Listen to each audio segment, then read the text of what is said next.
about don't let my father die. Ego Godson is saying children learn by observation.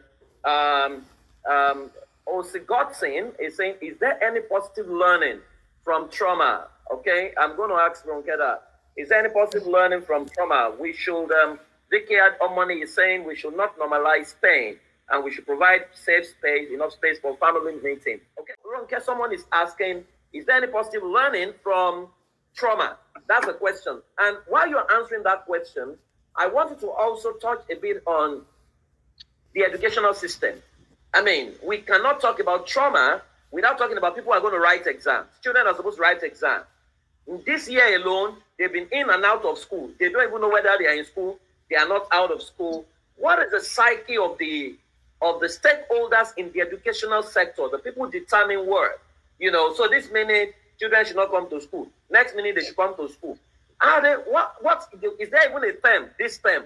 You know, how does that affect the child and what do we need to do? And now the third question I'll ask that later, which is about parenting, because that's one of your forte. So is there any positive learning from trauma? And what's your take on the educational sector, educational system, and how it affects the childhood trauma? Okay, thank you. So is there any positive learning from trauma? Let's look at it in a picture. Let's think about it. It's a negative emotion. If you've been beaten badly or raped, would you be looking for a positive lesson from it? That's not the first thing that you want to do. However, as you journey along the healing process, that is where the lessons come from. The act in itself cannot have a positive lesson. The act in itself. So picture somebody just witnessing somebody being shot in the head. Clearly, you can't find a positive lesson from it. However, just like I said, that I created an ebook for parents to help discuss this process with their children, and for the older ones can read it and they can have, like the family time I talked about, you can use it at that family time. The lessons. Now, depending on how gory the thing that your child has seen, or depending on the amount, the content, I always recommend that whatever you tell a child must be in a child-friendly and age-appropriate way.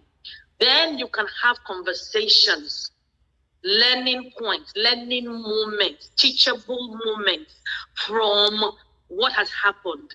But in itself, it's a negative experience, and it's not nothing positive is packed in it in itself. But as you go along, you can use it to teach them justice, equality, how they can do the, how they can protest peacefully, what the government is like, what it should be like. You can compare countries. You can talk about leadership. You can bring out anything from that negative topic in itself. I hope that answers the question.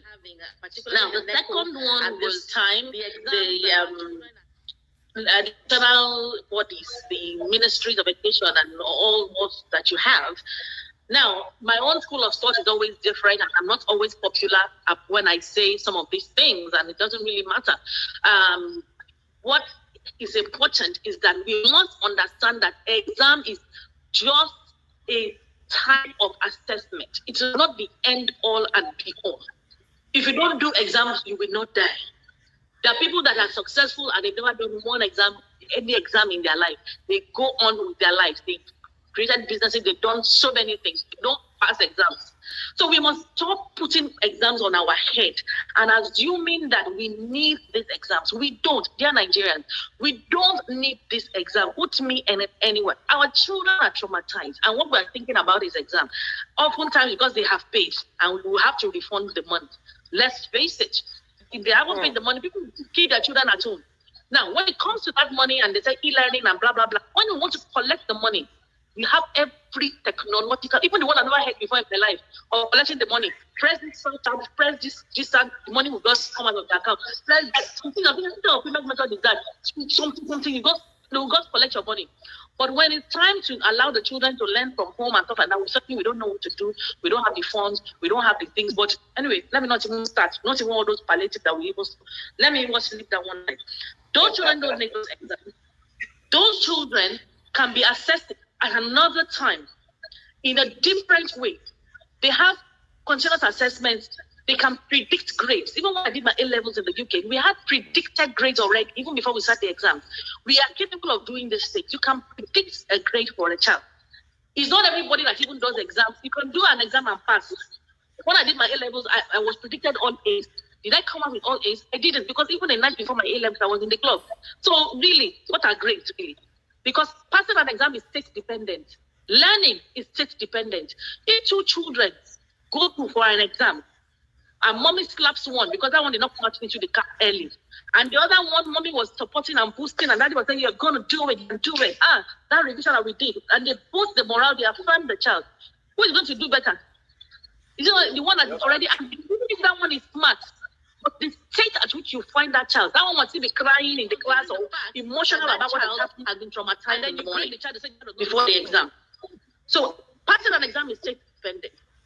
All the things that are happening now, if a child witnessed shooting, for example, and a lot of children would have, because from windows, we saw a lot of people recorded from windows. If those children saw it and couldn't sleep at night, for example, and then the next day they have to go and write exams, which exam are they writing? What are they writing? Can we find other ways? Can we stop being so archaic? And can we stop putting this exam and certification? It's affecting the whole country. Because even recruiters, even big organizations, they go on about, how old are you? And how many days did you have in your work? And forgetting that half of the population vibrates anyway. So what are we talking about? They will sit down them, and many teachers will dictate the answers to them. They will tell them the answers. We know it's happening. We talk about practice. People say, is it not normal? Didn't you do it? What's the big deal? And we are killing our children just so that they can go and do one exam. We are lying to ourselves. What are we pretending not to know in Nigeria? Why are we fooling ourselves? Who are we even fooling? Who are we fooling? So the sooner we wake up, because the worst thing that can ever happen is to lie to yourself as a nation or as an individual. If somebody is lying to you, it's one thing. But if you are lying to yourself, you know the truth, and you're lying to yourself, then you are your own worst enemy. And that is exactly what is happening in our case in Nigeria. We're shooting ourselves, we're killing ourselves, we're making our children go for exams, while we know that it adds no significant value right now. It doesn't. We must find other ways. You see, it's doing the same thing and expecting a different result. Thank you. Wow. Thank you, Ronke. As usual, I'm going to come back to you with a question on parenting shortly.